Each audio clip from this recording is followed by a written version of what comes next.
क्या आप भी सोचते हैं कि मंदिर में घंटों खड़े रहने से, मंत्रों का जाप करने से या महंगी पूजा पाठ करवाने से आपको मोक्ष मिल जाएगा? क्या आपको लगता है कि आपकी सारी परेशानियां खत्म हो जाएंगी और आप जन्म मरण के चक्र से मुक्त हो जाएंगे? अगर हाँ, तो आज की ये बात, गौतम बुद्ध का बताया हुआ वो सच, आपकी पूरी सोच बदल देगा। एक ऐसा सच जो सदियों से आपके सामने है, पर शायद आपने कभी उस पर ध्यान नहीं दिया। क्या आप तैयार हैं इस परम सत्य का सामना करने के लिए? अंधकार से प्रकाश की ओर, भ्रम से स्पष्टता की ओर, पीड़ा से शांति की ओर। नमस्कार दोस्तों, फिर से आपका स्वागत नहीं अभिनंदन है आपका अपने चैनल बुद्धा ब्लेसिंग इंस्पायर में, जहां गौतम बुद्ध के शाश्वत ज्ञान से आपका जीवन प्रकाशित होता है। हम यहाँ आपको सच्चाई से रूबरू कराने, आपको भीतर से सशक्त बनाने और आपको उस मार्ग पर ले जाने के लिए जहां आनंद और मुक्ति आपका इंतजार कर रही है। आइए साथ चले इस ज्ञानवर्धक यात्रा पर। तो दोस्तों, हमने अपने हुक में आपसे एक सवाल पूछा था, क्या पूजा पाठ करने से मोक्ष मिलता है? ये सवाल आज भी लाखों करोड़ों लोगों के मन में है। हम सब शांति चाहते हैं, हम सब दुख से मुक्ति चाहते हैं और हम सब मोक्ष की कामना करते हैं, है ना? हम सोचते हैं कि अगर हम भगवान को खुश कर दें, अगर हम कुछ विशेष कर्मकांड कर लें, तो हमें जीवन के इस बंधनों से आजादी मिल जाएगी। लेकिन क्या गौतम बुद्ध ने भी यही सिखाया था? क्या उनका मार्ग भी पूजा पाठ, यज्ञ और कर्म कांडों से होकर गुजरता था? आइए आज हम गौतम बुद्ध की उन यात्राओं को गहराई से समझेंगे, जिन्होंने दुनिया को बदल दिया और हमें बताया कि वास्तविक मोक्ष क्या है और उसे कैसे पाया जा सकता है। सोचिए, आपने कभी किसी मंदिर में घंटों लाइन में लगकर दर्शन किए हों या किसी पंडित से बहुत महंगी पूजा करवाई हो। उस समय आपके मन में क्या भाव थे? क्या आपको लगा कि बस अब आपकी सारी समस्याएं खत्म हो जाएंगी? कुछ समय के लिए शायद एक संतोष का भाव आया हो, मन को शांति मिली हो, लेकिन क्या वो शांति स्थायी थी? क्या उसके बाद जीवन में फिर से वही चुनौतियां नहीं आई? क्या फिर से मन में वही चिंताएं, वही इच्छाएं नहीं उठी? यही वो बिंदु है जहां गौतम बुद्ध की शिक्षाएं हमें एक नई दिशा देती है। बुद्ध ने कभी किसी देवता की पूजा करने या किसी कर्मकांड को करने का उपदेश नहीं दिया, बल्कि उन्होंने हमें स्वयं को जानने, अपनी आंतरिक शुद्धि करने और अपनी सोच को बदलने का मार्ग दिखाया। उन्होंने कहा था कि मोक्ष कोई बाहर की चीज नहीं है जिसे आप किसी बाहरी शक्ति से प्राप्त कर सके। मोक्ष भीतर की अवस्था है जिसे अपने प्रयासों से ही प्राप्त किया जा सकता है। अब आप पूछेंगे, तो क्या पूजा पाठ पूरी तरह से गलत है? क्या हमें कुछ भी नहीं करना चाहिए? नहीं, ऐसा नहीं है। पूजा पाठ का अपना एक महत्व हो सकता है। ये मन को एकाग्र करने का एक तरीका हो सकता है। ये आपको एक सकारात्मक ऊर्जा दे सकता है। लेकिन बुद्ध की शिक्षाओं में ये मोक्ष का सीधा मार्ग नहीं है। ये एक साधन हो सकता है, लेकिन साध्य नहीं। बुद्ध ने हमें 4 आर्य सत्य दिए। ये 4 सत्य जीवन की सबसे मूलभूत सच्चाइयां हैं, जिन्हें समझने के बाद ही हम मोक्ष के मार्ग पर आगे बढ़ सकते हैं। क्या आपने कभी इन सत्यों पर गौर किया है? पहला आर्य सत्य, दुख है। क्या ये सच नहीं है? हमारे जीवन में दुख है। हम सभी किसी न किसी रूप में दुख का अनुभव करते हैं। जन्म दुख है, बुढ़ापा दुख है, बीमारी दुख है, मृत्यु दुख है। जिसे हम चाहते हैं उसका न मिलना दुख है, जिसे हम नहीं चाहते उसका मिल जाना दुख है। क्या आप इस बात से सहमत नहीं हैं? सुबह उठने से लेकर रात को सोने तक हमारी जिंदगी में छोटी बड़ी अनगिनत परेशानियां और असंतोष होता है। एक उदाहरण से समझते हैं। सोचिए, आपके पास एक बहुत ही सुंदर कीमती फूलदान है। आप उसे देखकर बहुत खुश होते हैं, लेकिन हर समय आपके मन में एक हल्का सा डर भी रहता है कि कहीं ये टूट न जाए। और एक दिन वो टूट जाता है। उस समय आपको कैसा महसूस होगा? बहुत दुख होगा, है ना? क्यों? क्योंकि आपने उस फूलदान से आसक्ति कर ली थी, उससे जुड़ाव महसूस कर लिया था। ये आसक्ति ही दुख का कारण बनती है। दूसरा आर्य सत्य दुख का कारण है, और बुद्ध ने बताया कि इस दुख का कारण क्या है। वो कारण है तृष्णा या आसक्ति।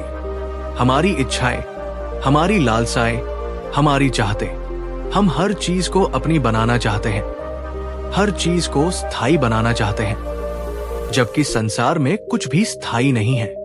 हम चाहते हैं कि जो हमें पसंद है वो हमेशा हमारे साथ रहे, और जो हमें पसंद नहीं है वो हमसे दूर चला जाए। यही चाहत हमें बेचैन रखती है, यही हमें दुख देती है।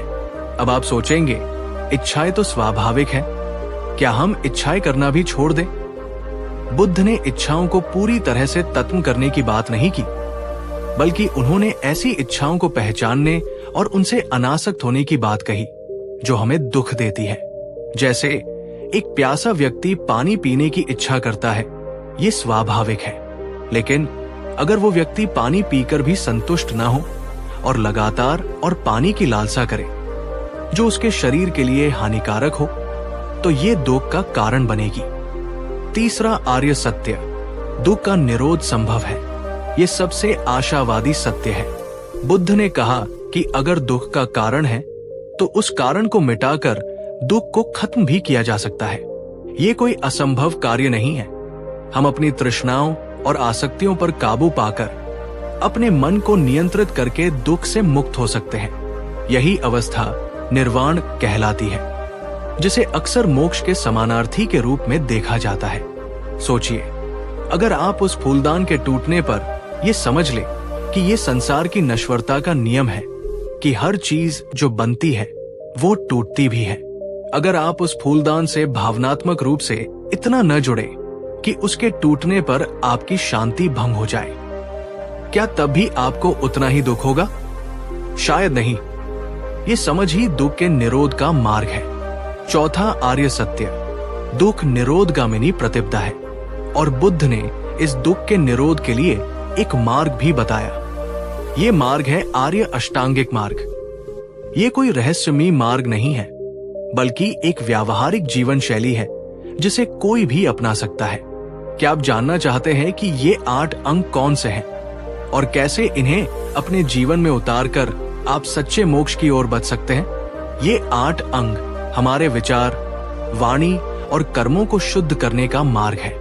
ये हमें सही तरीके से सोचने, सही तरीके से बोलने और सही तरीके से कार्य करने की प्रेरणा देते हैं। सम्यक दृष्टि, राइट अंडरस्टैंडिंग, सही समझ, जीवन के सत्यों को समझना, जैसे 4 आर्य सत्य। ये जानना कि संसार अनित्य है, दुःखमय है और अनात्म है। क्या आप सचमुच इन सत्यों को अपनी आंखों से देखते हैं या केवल सुनी सुनाई बातों पर यकीन करते हैं? जब आप समझते हैं कि हर चीज परिवर्तनशील है, तब आप चीजों को पकड़ने की कोशिश नहीं करते, और यही आपकी पहली मुक्ति है।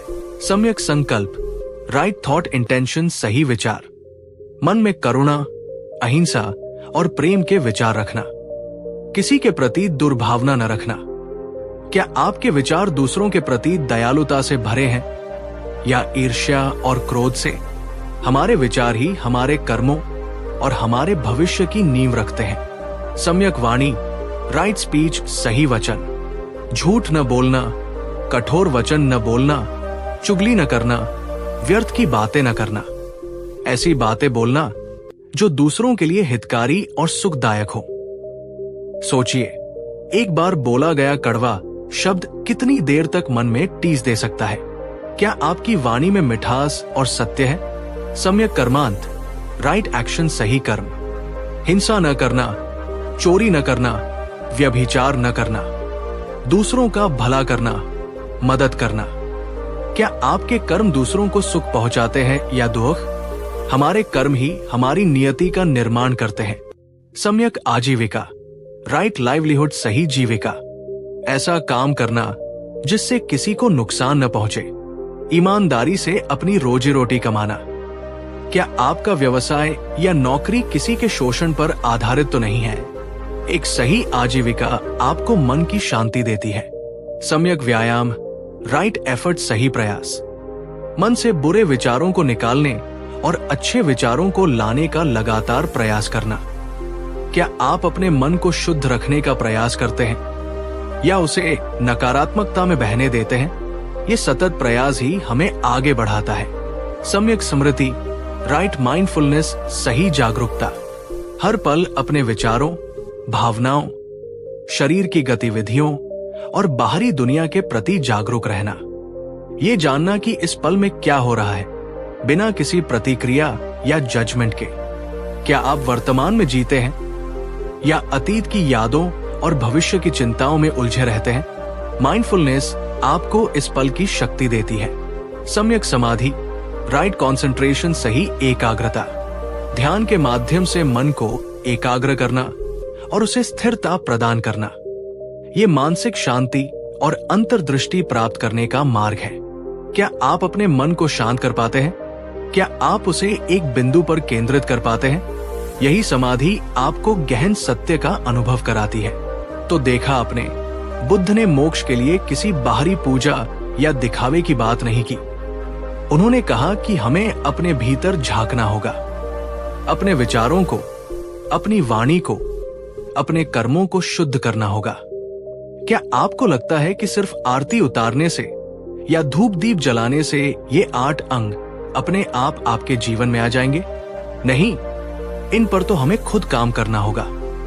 ये एक सतत अभ्यास है, एक जीवन शैली है। एक और उदाहरण देता हूं। मान लीजिए आपको बहुत भूख लगी है। क्या सिर्फ थाली देखकर या खाने के बारे में बात करके आपकी भूख मिट जाएगी? नहीं, आपको खुद खाना बनाना होगा या मांगना होगा और फिर उसे खाना होगा, तभी आपकी भूख मिटेगी। ठीक ऐसे ही मोक्ष भी सिर्फ बातें करने से या बाहरी कर्मकांडों से नहीं मिलेगा। उसके लिए आपको खुद अपने मन पर, अपनी वृत्तियों पर काम करना होगा। बुद्ध ने हमें बताया कि ये शरीर, ये मन, ये सब अनित्य है, ये बदलता रहता है। हम जिस मैं या मेरा को इतना महत्व देते हैं, वो भी स्थिर नहीं है। हमारी पहचान लगातार बदलती रहती है। एक बच्चा बड़ा होता है, उसकी सोच बदलती है। एक युवा बूढ़ा होता है, उसके विचार बदलते हैं। तो फिर हम किस मैं से आसक्ति कर रहे हैं? यही अनात्म का सिद्धांत है, यानी कोई स्थायी आत्मा या स्व नहीं है, जैसा कि कई अन्य दर्शन मानते हैं। ये बात थोड़ी कठिन लग सकती है, लेकिन इसे समझने से हमारी आसक्तियां कम होती है। जब हम समझते हैं कि ये शरीर, ये पहचान भी केवल एक अस्थायी संघात, समूह है, तो हम इसके प्रति कम मोह रखते हैं और दुख कम होता है। तो अब आप ही सोचिए, गौतम बुद्ध के इन गहन उपदेशों में कहाँ पूजा पाठ को मोक्ष का सीधा साधन बताया गया है? पूजा पाठ एक माध्यम हो सकता है मन को शांत करने का, आस्था को बनाए रखने का, लेकिन असली काम तो भीतर ही करना होगा। असली यज्ञ तो अपने विकारों की आहुति देना है।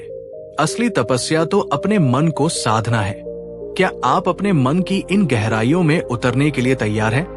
क्या आप उस सत्य का सामना करने के लिए तैयार हैं, जो आपको किसी मंदिर या मस्जिद में नहीं, बल्कि अपने भीतर मिलेगा?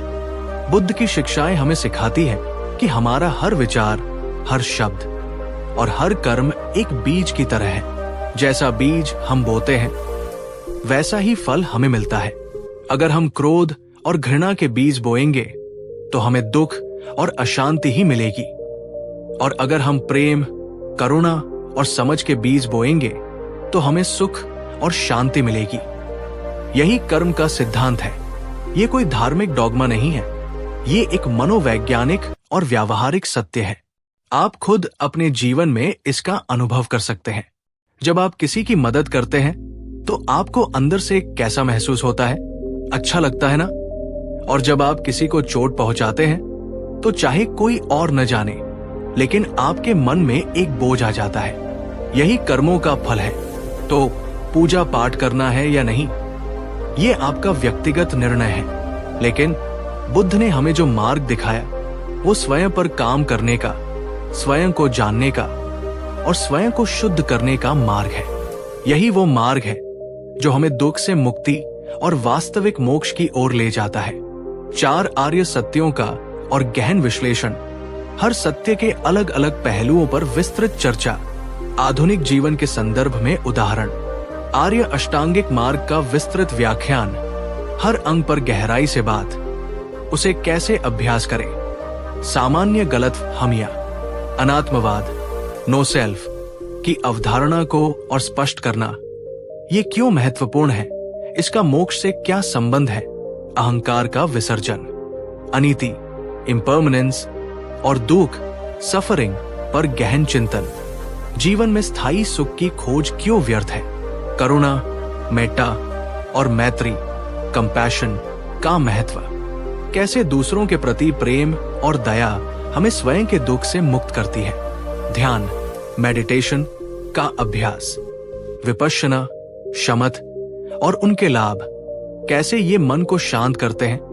और अंतर्दृष्टि देते हैं, 5 स्कंध, 5 एग्रीगेट्स, रूप, वेदना, संज्ञा, संस्कार, विज्ञान को समझाना और उनका अनात्म से संबंध, पूजा पाठ और कर्म कांडों का स्थान, बुद्ध की दृष्टि में उनका क्या महत्व है, यदि कोई है और क्या नहीं, बोधिसत्व की अवधारणा, महायान अगर लागू हो तो आत्मज्ञान के बाद दूसरों की सहायता का मार्ग, आधुनिक जीवन में बुद्ध की शिक्षाओं की प्रासंगिकता, तनाव, डिप्रेशन, संबंधों की समस्याएं, भौतिकवाद आदि, मोक्ष की गलत धारणाएं, स्वर्ग, नर्क, अमरता आदि पर बुद्ध के विचार, अभ्यास के लिए व्यावहारिक सुझाव, प्रतिदिन कैसे बुद्ध की शिक्षाओं को अपने जीवन में उतारें। मान लीजिए आपने कभी सोचा है कि गुस्सा क्यों आता है, जब हमारी इच्छा के अनुसार कुछ नहीं होता, जब कोई हमारी बात नहीं मानता तो हमें गुस्सा आता है ना? बुद्ध ने कहा कि गुस्सा भी एक तृष्णा का ही परिणाम है, मेरी इच्छा पूरी हो या ये व्यक्ति मेरे अनुसार चले।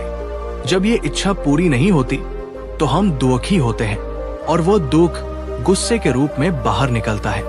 अब अगर आप गुस्सा आने पर सिर्फ भगवान के आगे अगरबत्ती जला दें और सोचें कि गुस्सा अपने आप चला जाएगा, तो क्या ऐसा होगा? शायद कुछ देर के लिए मन शांत हो जाए, लेकिन अगली बार जब वही स्थिति आएगी तो गुस्सा फिर आएगा। बुद्ध का मार्ग हमें सिखाता है कि गुस्से को समझना सीखो।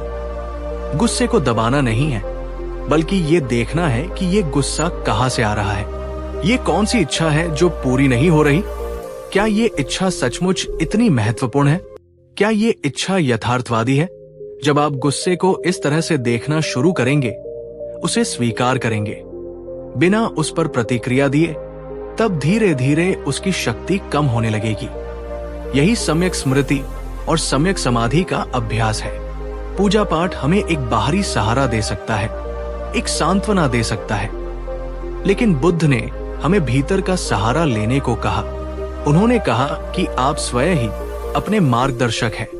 अप दीपो भव, अपने दीपक स्वयं बनो। ये एक बहुत ही शक्तिशाली संदेश है। इसका मतलब है कि आप किसी और पर निर्भर न रहें अपनी मुक्ति के लिए, किसी गुरु पर, किसी भगवान पर, किसी रीति रिवाज पर नहीं, बल्कि अपनी बुद्धि पर, अपने विवेक पर, अपने अभ्यास पर निर्भर रहें। क्या ये बात आपको सशक्त महसूस नहीं कराती? ये एक मुक्तिदायक विचार है कि आपकी नियति आपके अपने हाथों में है, किसी और के नहीं। तो दोस्तों, आज हमने गौतम बुद्ध के उन अनमोल वचनों को समझा जो हमें वास्तविक मोक्ष का मार्ग दिखाते हैं। हमने जाना कि मोक्ष कोई बाहरी वस्तु नहीं है जिसे किसी कर्मकांड से खरीदा जा सके। ये हमारे भीतर की यात्रा है, आत्मशुद्धि का मार्ग है, अपनी तृष्णाओं पर विजय पाने का संघर्ष है।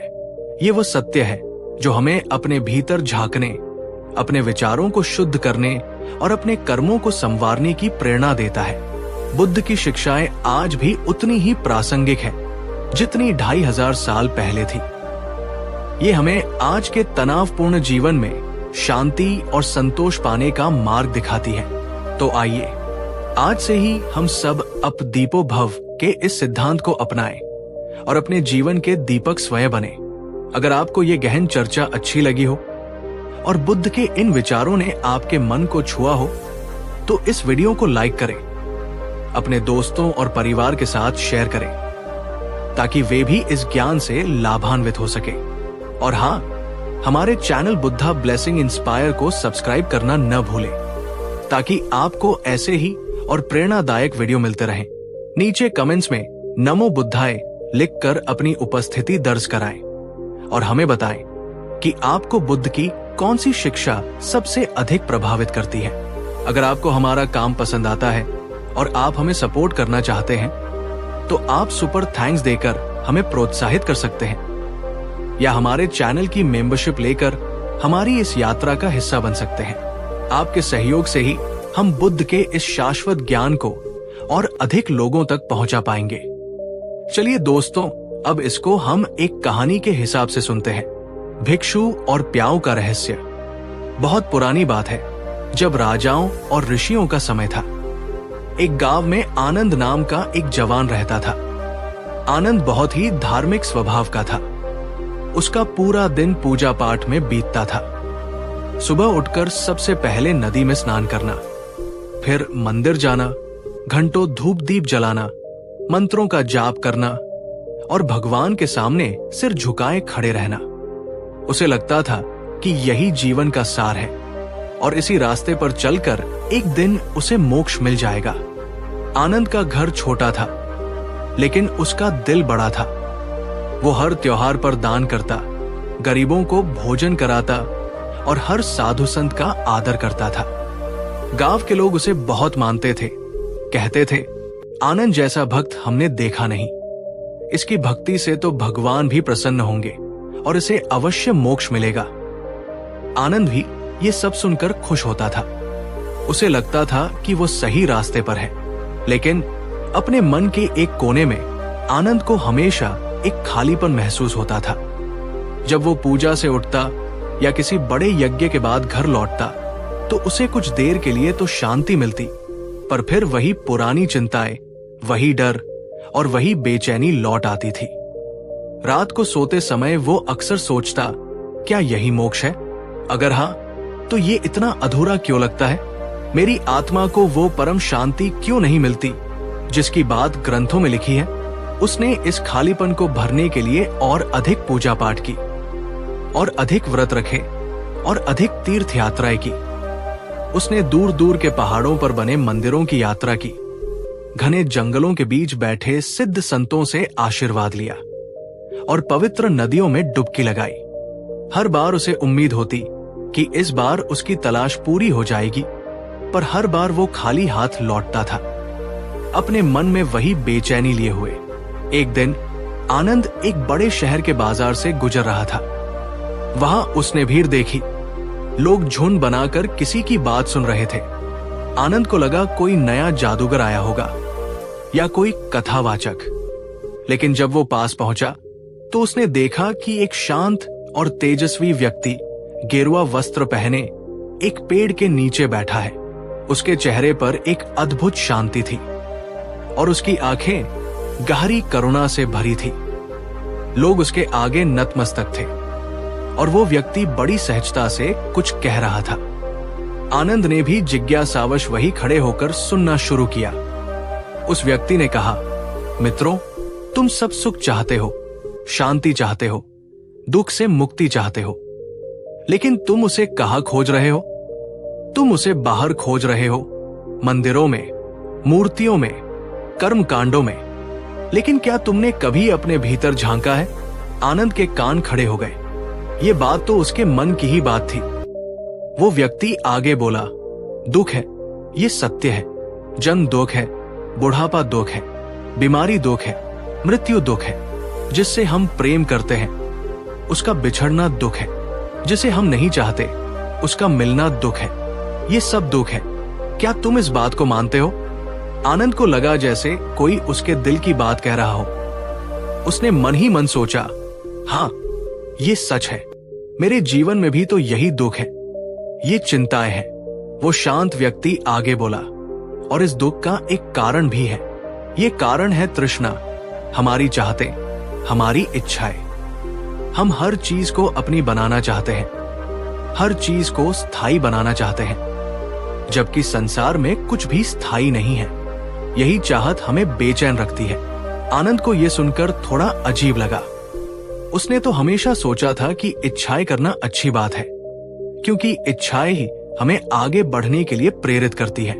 लेकिन इस व्यक्ति की बात में कुछ गहराई थी। वो सोच में पड़ गया। वो व्यक्ति जिसका नाम लोग बुद्ध बताते थे, उसने आगे कहा, पर मित्रों, ये दुख खत्म हो सकता है। दुख का निरोध संभव है। अपनी तृष्णाओं और आसक्तियों पर काबू पाकर, अपने मन को नियंत्रित करके हम दुख से मुक्त हो सकते हैं। और इस दुख से मुक्ति का एक मार्ग भी है, जिसे आर्य अष्टांगिक मार्ग कहते हैं। आनंद ने इससे पहले कभी ऐसी बातें नहीं सुनी थी। उसे हमेशा यही सिखाया गया था कि मोक्ष देवी देवताओं की कृपा से मिलता है या बड़े बड़े अनुष्ठान करने से। लेकिन ये व्यक्ति तो कुछ और ही कह रहा था, वो भी इतनी सादगी से। जब बुद्ध का प्रवचन समाप्त हुआ तो आनंद उनके पास गया। उसने झुककर प्रणाम किया और पूछा, भगवन, मैं आनंद हूं। मैं वर्षों से मोक्ष की तलाश में हूं। मैंने कई पूजा पाठ किए, व्रत रखे, तीर्थ यात्राएं की, लेकिन मेरे मन में हमेशा एक खालीपन रहता है। आज आपकी बातों से मुझे लगा कि शायद मैं गलत रास्ते पर था। कृपया मुझे बताइए, वो आर्य अष्टांगिक मार्ग क्या है और क्या पूजा पाठ करने से सचमुच मोक्ष नहीं मिलता? बुद्ध ने आनंद की आंखों में देखा और मुस्कुराए। उनकी मुस्कान में असीम शांति थी। उन्होंने कहा, वत्स आनंद, बैठो। तुम्हारी जिज्ञासा सच्ची है। मैं तुम्हें वही मार्ग बताता हूं जो मैंने स्वयं खोजा है। आनंद उनके चरणों में बैठ गया। बुद्ध ने अपनी शांत वाणी में समझाना शुरू किया, देखो आनंद, पूजा पाठ करना, देवी देवताओं का स्मरण करना, ये सब मन को एक शांति दे सकता है, एक सहारा दे सकता है। ये आस्था का प्रतीक है, लेकिन ये मोक्ष का सीधा मार्ग नहीं है। मोक्ष बाहर किसी मूर्ति में या किसी मंत्र में नहीं है, वो तुम्हारे भीतर है। मोक्ष पाने के लिए तुम्हें अपने भीतर काम करना होगा। आनंद ने ध्यान से सुना। बुद्ध ने समझाया, मोक्ष का अर्थ है दुख से पूर्ण मुक्ति, निर्वाण की प्राप्ति, और ये केवल अपने विचारों, अपनी वाणी और अपने कर्मों को शुद्ध करके ही प्राप्त किया जा सकता है। आर्य अष्टांगिक मार्ग तुम्हें यही सिखाता है। फिर बुद्ध ने एक एक करके 8 मार्ग समझाए। पहला है सम्यक दृष्टि, यानी सही समझ। तुम्हें जीवन के सत्यों को समझना होगा। ये जानना होगा कि हर चीज बदलती है, कुछ भी स्थायी नहीं है। ये शरीर भी, ये मन भी, सब अनित्य है। जब तुम इस सत्य को अपनी आंखों से देखोगे, तभी तुम्हें आसक्तियों से मुक्ति मिलेगी। दूसरा है सम्यक संकल्प, यानी सही विचार। अपने मन में करुणा, अहिंसा और प्रेम के विचार रखो। किसी के प्रति बुरा मत सोचो। क्या तुम किसी के बारे में ईर्ष्या या क्रोध के विचार रखते हो? ये विचार ही तुम्हारे दुख का कारण बनते हैं। इन्हें पहचानो और इनसे मुक्त हो। आनंद को याद आया कि कैसे कभी कभी वो अपने पड़ोसी से ईर्ष्या करता था जब उसे कोई नई चीज मिलती थी। उसने कभी सोचा नहीं था कि ये विचार भी उसके दुख का कारण हो सकते हैं। बुद्ध आगे बोले, तीसरा है सम्यक वाणी, यानी सही वचन। झूठ मत बोलो, किसी को कठोर शब्द मत कहो, चुगली मत करो, व्यर्थ की बातें मत करो। तुम्हारी वाणी ऐसी होनी चाहिए जो दूसरों को शांति दे, जो सच हो और जो हितकारी हो। क्या तुम्हारी वाणी हमेशा ऐसी होती है? आनंद को याद आया कि कैसे उसने कई बार दूसरों की बुराई की थी या कभी कभी झूठ बोलकर अपना काम निकाला था। उसे शर्मिंदगी महसूस हुई। चौथा है सम्यक कर्मांत, यानी सही कर्म। किसी जीव को हानि मत पहुंचाओ, चोरी मत करो, व्यभिचार मत करो। तुम्हारे कर्म दूसरों के लिए अच्छे होने चाहिए, परोपकारी होने चाहिए। क्या तुम्हारे सभी कर्म ऐसे हैं जो किसी को दुख न पहुंचाते हो? आनंद ने सोचा, मैं तो कभी किसी को जानबूझकर दुख नहीं पहुंचाता, पर क्या मेरे कर्म हमेशा दूसरों के लिए हितकारी होते हैं? क्या मैंने कभी अनजाने में भी किसी को दुख नहीं दिया? पांचवा है सम्यक आजीविका, यानी सही जीविका। अपना जीवन यापन ऐसे काम से करो जिससे किसी को नुकसान न पहुंचे। ईमानदारी से कमाओ। क्या तुम्हारी आजीविका ऐसी है जिससे किसी का अहित न होता हो? आनंद एक छोटा व्यापारी था और वो हमेशा ईमानदारी से ही काम करता था। इस बिंदु पर उसे थोड़ी राहत मिली। छठा है सम्यक व्यायाम, यानी सही प्रयास। अपने मन से बुरे विचारों को निकालो और अच्छे विचारों को लाने का लगातार प्रयास करो। ये कोई एक दिन का काम नहीं है, ये जीवन भर का अभ्यास है। क्या तुम अपने मन को शुद्ध करने के लिए लगातार प्रयास करते हो या उसे भटकने देते हो? आनंद ने महसूस किया कि उसका मन तो अक्सर भटकता रहता था, कभी अतीत की यादों में, कभी भविष्य की चिंताओं में। उसने कभी उसे नियंत्रित करने का प्रयास नहीं किया था। सातवां है सम्यक स्मृति, यानी सही जागरूकता। हर पल अपने विचारों, अपनी भावनाओं, अपने शरीर की गतिविधियों और अपने आसपास की दुनिया के प्रति जागरूक रहो। ये देखो कि इस पल में क्या हो रहा है, बिना किसी प्रतिक्रिया या जजमेंट के। क्या तुम हमेशा वर्तमान में जीते हो या तुम्हारा मन अतीत या भविष्य में उलझा रहता है? आनंद को यह सुनकर बहुत अजीब लगा। उसने कभी ऐसे अपने आप को नहीं देखा था। उसे तो लगता था कि सोचना और चिंतन करना ही जीवन है। और आठवां है सम्यक समाधि, यानी सही एकाग्रता। ध्यान के माध्यम से अपने मन को एकाग्र करो और उसे स्थिरता प्रदान करो। ये मानसिक शांति और अंतर्दृष्टि प्राप्त करने का मार्ग है। क्या तुम अपने मन को शांत कर पाते हो? उसे एक बिंदु पर केंद्रित कर पाते हो? बुद्ध ने अपनी बात समाप्त की। आनंद गहरी सोच में डूबा था। उसे लगा जैसे उसके सामने एक नया संसार खुल गया हो। उसने हमेशा बाहरी कर्मकांडों में ही मोक्ष को खोजा था, लेकिन बुद्ध तो उसे भीतर झांकने को कह रहे थे। आनंद ने फिर पूछा, भगवान, तो क्या मैं मंदिर जाना छोड़ दूं? क्या मैं देवी देवताओं की पूजा न करूं? बुद्ध ने मुस्कुराते हुए कहा, आनंद, मैं तुम्हें कुछ भी छोड़ने या न छोड़ने के लिए नहीं कह रहा हूं। मैं तुम्हें सिर्फ सत्य बता रहा हूं। अगर तुम्हें पूजा पाठ से शांति मिलती है, अगर तुम्हारी आस्था उससे बढ़ती है, तो तुम वो कर सकते हो। लेकिन ये समझो कि मोक्ष का मार्ग भीतर से शुरू होता है। ये तुम्हारी अपनी यात्रा है, अपने मन को साधने की यात्रा है। पूजा पाठ एक साधन हो सकता है मन को एकाग्र करने का, पर वो साध्य नहीं है। बुद्ध ने एक और उदाहरण दिया। सोचो, तुम्हें भूख लगी है। क्या तुम सिर्फ खाने की तस्वीर देखकर या खाने के बारे में बात करके अपनी भूख मिटा सकते हो? नहीं, तुम्हें खुद खाना बनाना होगा या मांगना होगा और फिर उसे खाना होगा, तभी तुम्हारी भूख मिटेगी। ठीक वैसे ही मोक्ष भी सिर्फ बातें करने से या बाहरी कर्मकांडों से नहीं मिलेगा। उसके लिए तुम्हें खुद अपने मन पर, अपनी वृत्तियों पर काम करना होगा। आनंद को बुद्ध की बात समझ में आ रही थी। उसे लगा कि अब तक वो सिर्फ एक तस्वीर को देखकर ही अपनी भूख मिटाने की कोशिश कर रहा था। उसने पूछा, भगवान, ये मार्ग बहुत कठिन लगता है, क्या मैं इसे अपना पाऊंगा? बुद्ध ने कहा, ये मार्ग कठिन नहीं है आनंद, ये सहज है, लेकिन इसके लिए धैर्य और निरंतर अभ्यास की आवश्यकता है। तुम अपने मन को एक ही दिन में नहीं बदल सकते। ठीक वैसे ही जैसे एक पौधा एक ही दिन में बड़ा पेड़ नहीं बन जाता, उसे रोज पानी देना पड़ता है, उसकी देखभाल करनी पड़ती है। ऐसे ही तुम्हें अपने मन की देखभाल करनी होगी। आनंद ने फैसला किया कि वो बुद्ध के बताए मार्ग पर चलेगा।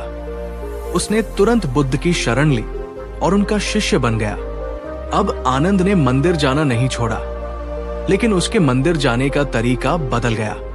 अब वो केवल धूप दीप जलाकर या मंत्र जाप करके वापस नहीं आता था। अब वो मंदिर में बैठकर ध्यान करने लगा। उसने अपने विचारों पर गौर करना शुरू किया। जब वो मंत्र बोलता तो उसका पूरा ध्यान उन शब्दों के अर्थ पर और अपने मन की स्थिति पर होता। सुबह उठकर उसने सम्यक स्मृति का अभ्यास करना शुरू किया। वो हर क्रिया को होशपूर्वक करने लगा। जब वो पानी पीता तो पानी के स्वाद को महसूस करता। जब वो भोजन करता तो हर कौर के स्वाद और बनावट पर ध्यान देता। जब वो चलता तो अपने कदमों पर ध्यान देता। शुरू में ये बहुत मुश्किल था, उसका मन बार बार भटकता था, कभी यहां कभी वहां, लेकिन उसने हार नहीं मानी। उसे बुद्ध के शब्द याद थे, निरंतर अभ्यास। धीरे धीरे आनंद को अपने भीतर एक बदलाव महसूस होने लगा। पहले जहां उसे छोटी छोटी बातों पर गुस्सा आ जाता था, अब वो शांत रहने लगा। पहले जहां वो दूसरों की बुराई करता था, अब उसकी वाणी में मिठास आने लगी। वो दूसरों की मदद करने में और अधिक आनंद महसूस करने लगा। एक दिन जब आनंद बाजार से गुजर रहा था, उसने देखा कि दो व्यापारी आपस में झगड़ रहे थे। वे एक दूसरे को कड़वे शब्द कह रहे थे और लगभग मारपीट पर उतारू थे। पहले आनंद इस तरह की लड़ाई झगड़े देखकर अक्सर उसमें शामिल हो जाता था या कम से कम उन पर टिप्पणी जरूर करता था, लेकिन आज उसने सम्यक वाणी और सम्यक संकल्प को याद किया। उसने सोचा, मुझे यहां क्या करना चाहिए? क्या मुझे उनके झगड़े में शामिल होना चाहिए? क्या मेरे कुछ कहने से ये झगड़ा शांत होगा या इससे और बढ़ जाएगा? उसने अपने मन को शांत किया और दोनों व्यापारियों के पास गया। उसने शांति से कहा, भाइयों, क्या हुआ है? क्यों आप दोनों आपस में लड़ रहे हैं? क्या आपकी समस्या को बातचीत से सुलझाया नहीं जा सकता? दोनों व्यापारी पहले तो उस पर भड़के, तुम कौन होते हो बीच में आने वाले? लेकिन आनंद की आवाज में इतनी शांति और करुणा थी कि वे धीरे धीरे शांत हो गए। आनंद ने उन्हें बैठाया और उनकी समस्या सुनी। एक का सामान दूसरे ने गलती से ले लिया था और दोनों अपनी अपनी बात पर अड़े हुए थे। आनंद ने उन्हें समझाया कि एक छोटी सी गलती के लिए इतनी बड़ी शत्रुता पालना ठीक नहीं है। उसने दोनों को समझाया कि कैसे क्रोध उनके मन को अशांत करेगा और उनके व्यापार को भी नुकसान पहुंचाएगा। आनंद ने उन्हें बुद्ध के शब्द बताए, क्रोध का उत्तर क्रोध से नहीं दिया जा सकता, बल्कि प्रेम और करुणा से ही क्रोध शांत होता है। आनंद की बातों से दोनों व्यापारी प्रभावित हुए। उन्होंने अपनी गलती मानी और एक दूसरे से माफी मांगी। जब वे दोनों हाथ मिलाकर अपने रास्ते चले गए, तो आनंद को अपने भीतर एक अद्भुत शांति महसूस हुई। ये शांति उस शांति से कहीं गहरी थी जो उसे घंटों मंदिर में पूजा करके मिलती थी। उसे लगा कि आज उसने सचमुच एक अच्छा कर्म किया है और उस कर्म का फल उसे तत्काल मिल गया है। मन की निर्मल शांति, ये अनुभव आनंद के लिए एक बड़ी सीख था। उसे समझ आया कि मोक्ष की यात्रा सिर्फ ध्यान या आत्मचिंतन तक ही सीमित नहीं है, बल्कि वो हमारे दैनिक जीवन के हर कर्म, हर विचार और हर शब्द में छुपी है। जब हम दूसरों के प्रति करुणा रखते हैं, जब हम अपनी वाणी को शुद्ध रखते हैं और जब हम अपने कर्मों से किसी का भला करते हैं, तो हम मोक्ष के मार्ग पर ही चल रहे होते हैं। आनंद ने अब अपने जीवन का हर पल बुद्ध की शिक्षाओं के अनुसार जीना शुरू कर दिया। उसने अपने गांव में भी लोगों को ये बातें समझानी शुरू की। शुरू में लोग उसे अजीब नजरों से देखते थे। वे कहते थे, आनंद, तू तो इतना बड़ा भक्त था, अब ये कैसी बातें करता है? क्या तूने भगवान को छोड़ दिया? आनंद उन्हें समझाता, मैंने भगवान को नहीं छोड़ा भाइयों, मैंने तो उन्हें अपने भीतर पाया है। मैंने समझा है कि असली भगवान तो हमारे भीतर ही है, हमारी करुणा में, हमारे प्रेम में, हमारी शांति में। पूजा पाठ तो एक सीढ़ी है, पर असली मंजिल तो हमारे भीतर की शुद्धि है।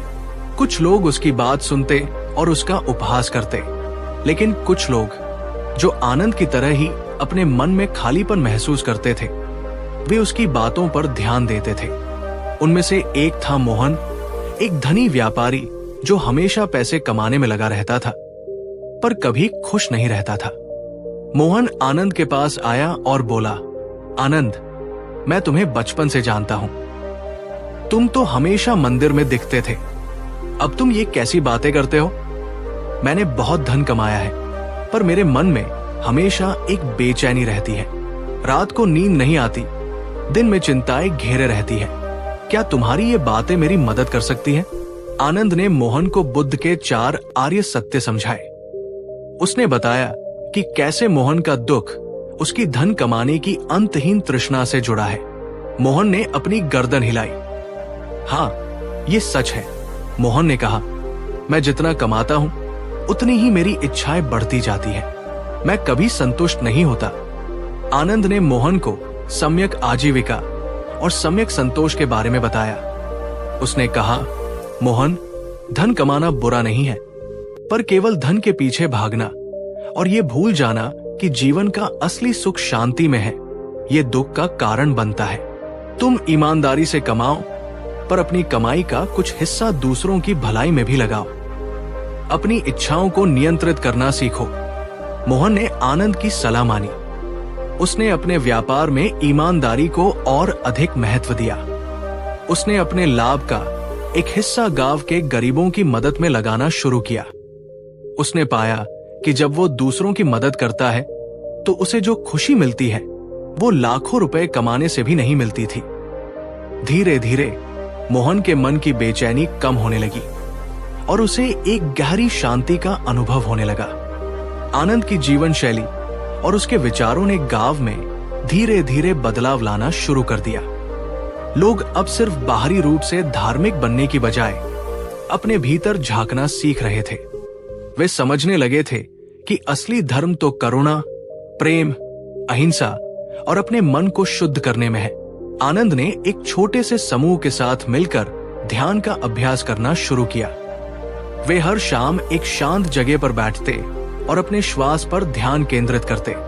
शुरू में उनके मन में हजारों विचार आते थे, पर आनंद ने उन्हें सिखाया कि उन विचारों को रोकना नहीं है, बस उन्हें देखना है, जैसे बादल आसमान में आते जाते हैं, बिना उन पर प्रतिक्रिया दिए, बिना उनसे जुड़े।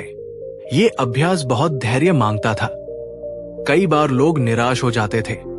आनंद, मेरा मन शांत ही नहीं होता, ये विचार तो मेरा पीछा ही नहीं छोड़ते। आनंद मुस्कुराता और कहता, मित्रों, अपने मन को एक शरारती बंदर की तरह समझो। अगर तुम उसे जबरदस्ती पकड़ने की कोशिश करोगे तो वो और उछलेगा।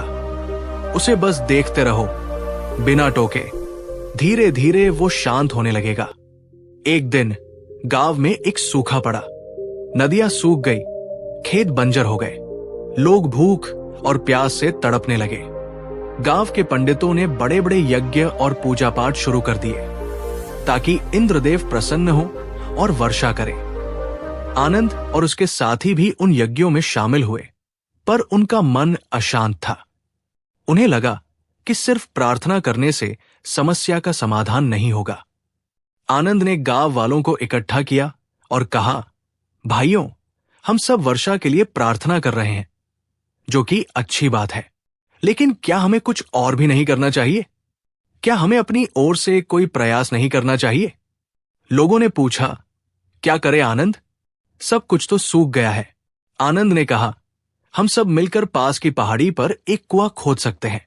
इसमें बहुत मेहनत लगेगी, पर अगर हम सब मिलकर प्रयास करें तो शायद हमें पानी मिल जाए, और जो भोजन हमारे पास बचा है उसे हम सब आपस में बांट लें, ताकि कोई भी भूखा न सोए। गांव के कुछ लोग तो इस बात पर हंसे। उन्होंने कहा, आनंद, तू पंडितों के यज्ञ को छोड़कर अब कुआं खोदने की बात कर रहा है। क्या कुआं खोदने से बारिश होगी? आनंद ने जवाब दिया, बारिश हो या न हो, ये हमारे हाथ में नहीं है, पर प्रयास करना, कर्म करना हमारे हाथ में है। बुद्ध ने सिखाया है कि हमें अपने कर्मों पर ध्यान देना चाहिए, फल पर नहीं। अगर हम सब मिलकर प्रयास करेंगे तो कम से कम हमें अपनी ओर से संतोष तो होगा कि हमने कोशिश की। आनंद और उसके साथियों ने कुआं खोदना शुरू किया। ये एक बहुत ही मुश्किल काम था। पत्थर थे, मिट्टी कठोर थी। कई बार उनके हाथों में छाले पड़ गए, शरीर थककर चूर हो गया, लेकिन उन्होंने हार नहीं मानी। गांव के कुछ और लोग भी धीरे धीरे उनसे जुड़ते गए। उन्होंने देखा कि आनंद और उसके साथी सिर्फ बातें नहीं कर रहे, बल्कि कर्म भी कर रहे हैं। दिन बीतते गए, सूरज सिर पर तप रहा था। लोग निराश होने लगे थे, लेकिन आनंद ने उन्हें बुद्ध के सम्यक व्यायाम के बारे में बताया। सही प्रयास। उसने कहा, जब तक हमारे भीतर शक्ति है, हमें प्रयास करते रहना चाहिए। हार मानना आसान है, पर जीतने के लिए लड़ना ही पड़ता है। अचानक एक दिन जब वे बहुत गहराई तक पहुंच चुके थे, एक मजदूर ने चिल्लाया, पानी। पानी निकल आया। सब लोग खुशी से झूम उठे। उन्होंने कुएं से पानी निकाला और अपनी प्यास बुझाई। ये पानी सिर्फ उनके शरीर की प्यास नहीं बुझाई, बल्कि उनके मन की आशा को भी जगाया। उन्हें समझ आया कि कर्म का महत्व कितना अधिक है। कुछ ही दिनों बाद आसमान में काले बादल छाए और घनघोर वर्षा हुई। खेतों को फिर से जीवन मिला। गांव में खुशहाली लौट आई। लेकिन इस बार लोगों की खुशी सिर्फ बारिश होने की नहीं थी, बल्कि अपनी मेहनत और एकजुटता के परिणाम को देखने की थी। गांव के पंडितों ने भी आनंद और उसके साथियों की सराहना की। उन्होंने कहा, आनंद, तुमने हमें सिखाया कि पूजा पाठ के साथ साथ कर्म और करुणा का भी उतना ही महत्व है। तुमने हमें बुद्ध के सच्चे मार्ग का अर्थ समझाया।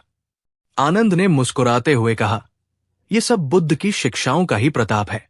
उन्होंने हमें बताया कि असली मोक्ष सिर्फ बाहरी अनुष्ठानों में नहीं, बल्कि हमारे भीतर के परिवर्तन में है, हमारे नेक कर्मों में है, हमारी शुद्ध वाणी और पवित्र विचारों में है। आनंद का जीवन अब पहले से भी अधिक शांत और संतुष्ट था। उसे अब वो खालीपन महसूस नहीं होता था जो उसे पहले घेरता था। वो जानता था कि मोक्ष कोई दूर का लक्ष्य नहीं है, बल्कि वो हर पल उसके साथ है। जब वो जागरूक रहता है, जब वो करुणा से भरा होता है, जब वो सही कर्म करता है। उसकी यात्रा चलती रही, हर दिन एक नई सीख के साथ, हर पल एक नए अनुभव के साथ। वो जानता था कि ये मार्ग कभी समाप्त नहीं होगा, क्योंकि जीवन ही एक निरंतर यात्रा है, एक निरंतर सीखने की प्रक्रिया। एक शाम आनंद एक बूढ़े बरगद के पेड़ के नीचे बैठा था, जहां उसने पहली बार बुद्ध के प्रवचन सुने थे। उसके पास अब कुछ और शिष्य भी थे जो उससे बुद्ध की शिक्षाएं सीख रहे थे। एक शिष्य ने पूछा, गुरुदेव, मोक्ष क्या है? क्या आपने उसे पा लिया है? आनंद ने गहरी सांस ली और मुस्कुराया, वत्स, मोक्ष कोई ऐसी चीज नहीं है जिसे तुम पाकर अपनी जेब में रख सको। ये कोई स्थान नहीं है जहां तुम पहुंच जाओ और फिर तुम्हें कुछ न करना पड़े। मोक्ष तो दुख से मुक्ति की अवस्था है, तृष्णाओं से स्वतंत्रता है, अज्ञानता के अंधकार से ज्ञान के प्रकाश की ओर बढ़ना है। ये एक आंतरिक अवस्था है जो लगातार अभ्यास से बनी रहती है। उसने आगे कहा, क्या मैंने उसे पा लिया है? मैं तो बस उस मार्ग पर चल रहा हूं। हर पल, हर क्षण मैं प्रयास करता हूं कि मेरे विचार शुद्ध रहें, मेरी वाणी सत्य हो और मेरे कर्म हितकारी हों। जब मैं ऐसा कर पाता हूं तो मुझे शांति मिलती है। मुझे लगता है कि मैं मोक्ष के करीब हूं। और जब मैं भटक जाता हूं तो मैं फिर से खुद को मार्ग पर लाने का प्रयास करता हूं। आनंद ने एक कहानी सुनाई। एक बार एक व्यक्ति ने एक गुरु से पूछा, गुरुदेव, क्या मुझे मोक्ष मिल जाएगा? गुरु ने कहा, जब तुम अपने भीतर के सभी विकारों को, सभी तृष्णाओं को जला दोगे तो तुम्हें मोक्ष मिल जाएगा। शिष्य ने पूछा, तो क्या मुझे कुछ जलाना होगा? गुरु ने कहा, हां, तुम्हें अपने क्रोध को जलाना होगा, अपनी ईर्ष्या को जलाना होगा, अपने अहंकार को जलाना होगा, अपनी लालसा को जलाना होगा। यही असली यज्ञ है, यही असली तपस्या है। इन विकारों की आहुति ही तुम्हें मोक्ष तक ले जाएगी, किसी बाहरी आग में घी डालने से नहीं। आनंद ने कहा, तो देखो, पूजा पाठ एक माध्यम हो सकता है मन को एकाग्र करने का, एक परंपरा हो सकती है जो हमें आस्था से जोड़ती है। लेकिन बुद्ध ने हमें जिस मोक्ष का मार्ग दिखाया है वो हमारे अपने हाथों में है, वो हमारी अपनी चेतना में है, वो हमारे हर सांस में, हर विचार में, हर कार्य में छिपा है। शिष्यों ने ध्यान से सुना। उनके चेहरों पर भी अब पहले से अधिक शांति और समझदारी झलक रही थी। वे भी आनंद की तरह अपनी अपनी यात्रा पर निकल पड़े थे, बुद्ध के बताए मार्ग पर चलते हुए। उन्हें पता था कि ये यात्रा लंबी है और शायद कभी खत्म न हो, क्योंकि जीवन ही एक अंतहीन सीखने और बढ़ने की प्रक्रिया है। आनंद ने आकाश की ओर देखा। तारे चमक रहे थे। उसे लगा कि ब्रह्मांड कितना विशाल है और उसमें हम कितने छोटे। लेकिन इसी छोटे से जीवन में हम इतनी बड़ी यात्रा कर सकते हैं, अपने भीतर की गहराइयों में उतर सकते हैं और परम शांति पा सकते हैं। वो जानता था कि इस मार्ग पर अभी भी बहुत कुछ सीखना बाकी है, बहुत कुछ अनुभव करना बाकी है। हर दिन एक नई चुनौती लाता था, एक नया अवसर देता था अपनी शिक्षाओं को परखने का। कभी कभी उसका मन फिर भी विचलित हो जाता था, कभी कभी उसे गुस्सा आ जाता था, कभी कभी वो आलस कर जाता था। पर अब वो इन सब को पहचानना सीख गया था। वो जानता था कि ये सिर्फ मन के खेल हैं और वो इन खेलों से ऊपर उठ सकता है। उसने अपने शिष्यों को एक और बात सिखाई, जब तुम्हें लगे कि तुम्हारा मन अशांत है तो बस एक गहरी सांस लो। अपनी सांस पर ध्यान दो। देखो कि कैसे हवा तुम्हारे शरीर में अंदर जाती है और बाहर आती है। ये तुम्हें वर्तमान पल में वापस लाएगा। ये तुम्हें तुम्हारे विचारों से अलग करेगा। यही सम्यक स्मृति है जो तुम्हें हर पल जागरूक रहने में मदद करती है। शिष्य ने पूछा, गुरुदेव, तो क्या कभी ऐसा समय आएगा जब हमें कोई दुख नहीं होगा, जब हम पूरी तरह से मुक्त हो जाएंगे? आनंद ने मुस्कुराया, वत्स, दुख जीवन का एक हिस्सा है। जब तक शरीर है तब तक बीमारियां है, बुढ़ापा है, मृत्यु है। लेकिन दुख से मुक्ति का अर्थ है कि इन सब शारीरिक और बाहरी दुखों से हमारा मन विचलित न हो। हम उन्हें स्वीकार करना सीखें, उनसे अनासक्त होना सीखें। जब तुम किसी प्रियजन को खोते हो तो दुख तो होगा, पर अगर तुम ये समझो कि हर चीज अनित्य है तो तुम उस दुख में डूबोगे नहीं। तुम उसे देखोगे, उसे महसूस करोगे और फिर उसे जाने दोगे। यही मुक्ति है। उसने एक और उदाहरण दिया। सोचो, तुम एक नदी में हो। नदी का पानी कभी शांत होता है, कभी उसमें लहरें उठती है। अगर तुम उन लहरों से लड़ने लगो तो तुम थक जाओगे और डूब जाओगे। पर अगर तुम शांत रहकर नदी के बहाव को समझकर उसके साथ तैरना सीखो तो तुम सुरक्षित रहोगे। जीवन भी एक नदी की तरह है और दुख उसकी लहरें हैं। हमें उन लहरों से लड़ना नहीं है, बल्कि उनके साथ बहना सीखना है, बिना उनसे चिपके। आनंद का गांव अब पहले से कहीं अधिक शांतिपूर्ण था। लोग आपस में कम लड़ते झगड़ते थे। वे एक दूसरे की मदद करते थे। जब कोई बीमार पड़ता तो सब मिलकर उसकी देखभाल करते। जब किसी को फसल में नुकसान होता तो सब मिलकर उसकी मदद करते। ये सब आनंद और उसके साथियों द्वारा फैलाई गई बुद्ध की शिक्षाओं का ही प्रभाव था। गांव की एक बूढ़ी औरत जो वर्षों से बीमारी से पीड़ित थी, आनंद के पास आई। उसने कहा, आनंद, मैं अब बहुत थक गई हूं। मेरा शरीर मुझे बहुत दुख देता है। क्या मेरे लिए भी कोई मोक्ष है? आनंद ने उसके हाथ पकड़े और प्यार से कहा, हाँ मां, आपके लिए भी मोक्ष है। मोक्ष सिर्फ शारीरिक दुख से मुक्ति नहीं है, बल्कि मानसिक दुख से मुक्ति है। आपका शरीर बीमार है, ये सत्य है, पर क्या आप अपने मन को भी बीमार रखना चाहती हैं? आप अपने शरीर के दुख को स्वीकार करें, पर अपने मन को शांत रखें। अपने हर दर्द को देखें, बिना उस पर प्रतिक्रिया दिए। अपनी सांस पर ध्यान दें। उस बूढ़ी औरत ने आनंद की बात मानी। उसने हर दर्द को देखना शुरू किया, बिना उससे घृणा किए। उसने पाया कि जब वो दर्द से नहीं लड़ती तो दर्द कम लगता है। उसका मन शांत रहने लगा और उसे लगा कि अब उसे इतनी बेचैनी नहीं होती। उसकी बीमारी ठीक नहीं हुई, पर उसके मन का दुख जरूर कम हो गया। आनंद ने अपने शिष्यों को सिखाया कि मोक्ष कोई जादू नहीं है, बल्कि ये एक प्रक्रिया है, एक जीवन शैली है। ये हर पल जीने का तरीका है, जिसमें आप अपने मन को, अपनी आत्मा को शुद्ध करते हैं। ये एक अंतहीन खोज है, जिसमें हर दिन आप कुछ नया सीखते हैं, कुछ नया अनुभव करते हैं, और इसी सीखने और अनुभव करने की प्रक्रिया में ही सच्चा आनंद और सच्ची शांति छिपी है। आनंद की ये यात्रा चलती रही। वो हर दिन बुद्ध के बताए मार्ग पर चलता रहा, दूसरों को भी प्रेरित करता रहा। उसे पता था कि यह रास्ता कभी खत्म नहीं होगा, क्योंकि ज्ञान की कोई सीमा नहीं होती और मोक्ष की यात्रा भी। आनंद की ये यात्रा चलती रही।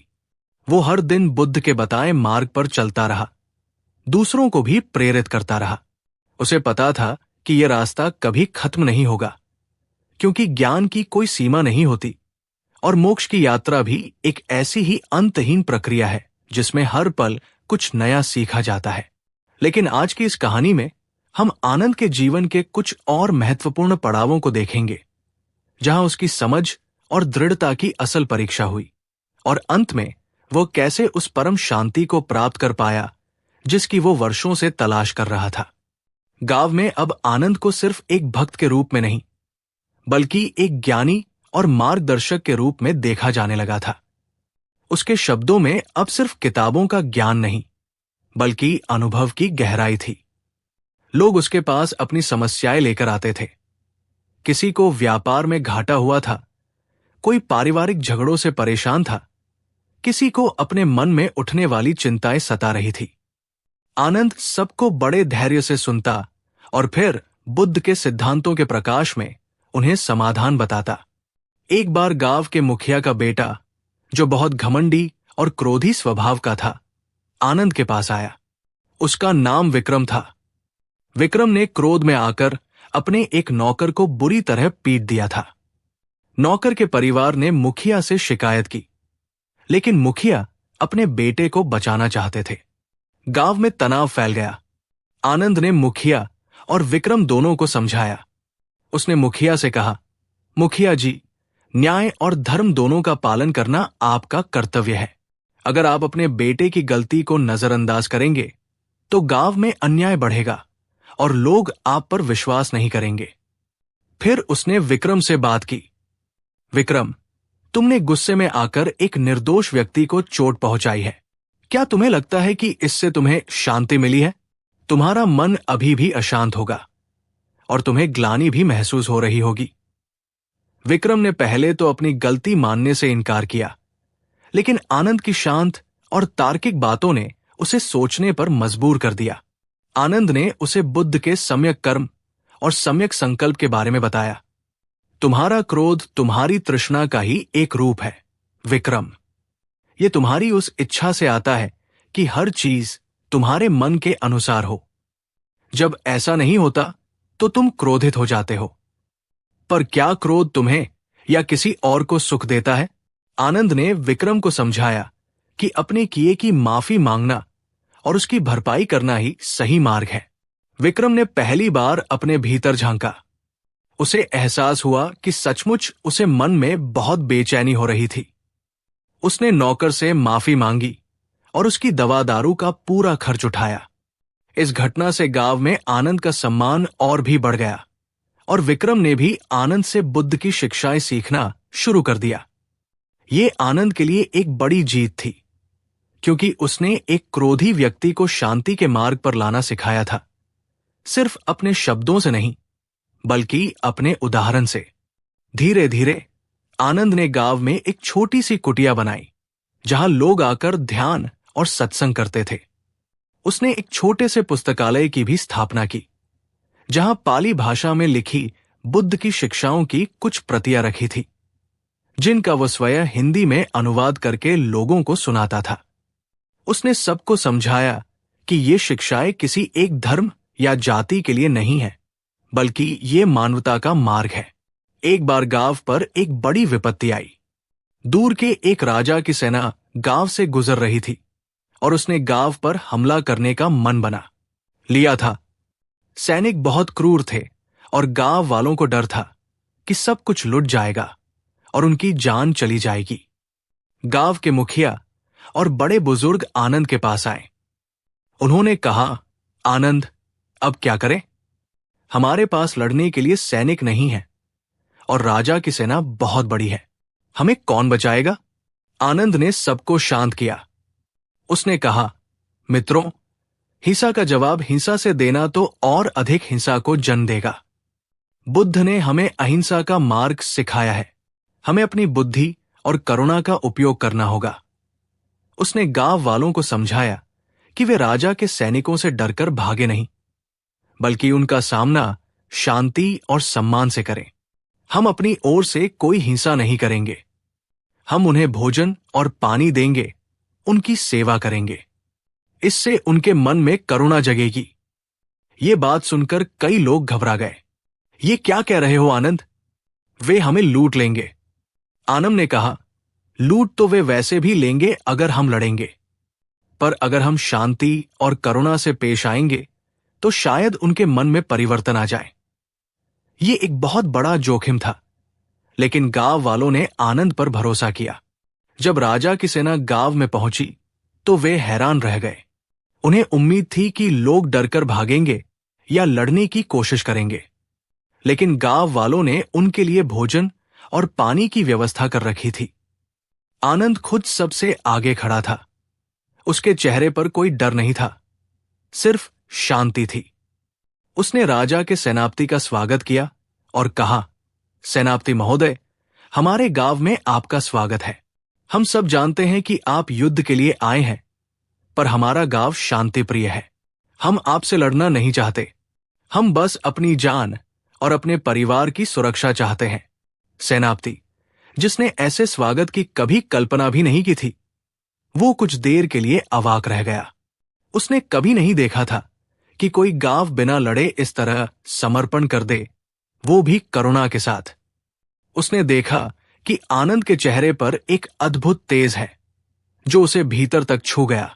आनंद ने सेनापति को बुद्ध के शांति और अहिंसा के उपदेश सुनाए।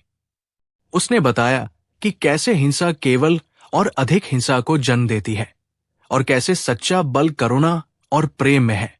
सेनापति, जो खुद कई युद्ध लड़ चुका था और अंदर से थक चुका था, आनंद की बातों से बहुत प्रभावित हुआ। उसने सोचा कि युद्ध से उसने आज तक क्या पाया है? केवल रक्तपात, दुख और अशांति। उसने आनंद की बातों में एक गहरी सच्चाई देखी। रात भर सेनापति आनंद के साथ बैठा और बुद्ध की शिक्षाओं के बारे में सुनता रहा। अगली सुबह सेनापति ने एक अप्रत्याशित घोषणा की। उसने अपनी सेना को वापस लौटने का आदेश दिया और गांव वालों को कोई नुकसान न पहुंचाने का निर्देश दिया। उसने आनंद से कहा, आनंद, तुमने मेरी आंखें खोल दी। तुमने मुझे सिखाया कि सच्ची जीत तलवार से नहीं, बल्कि प्रेम और करुणा से होती है। मैं भी अब बुद्ध के मार्ग पर चलने का प्रयास करूंगा। गांव वाले हैरान रह गए और खुशी से आनंद के जयकारे लगाने लगे। ये आनंद के लिए नहीं, बल्कि बुद्ध की शिक्षाओं की जीत थी। इस घटना ने पूरे क्षेत्र में आनंद और बुद्ध की शिक्षाओं का नाम फैला दिया।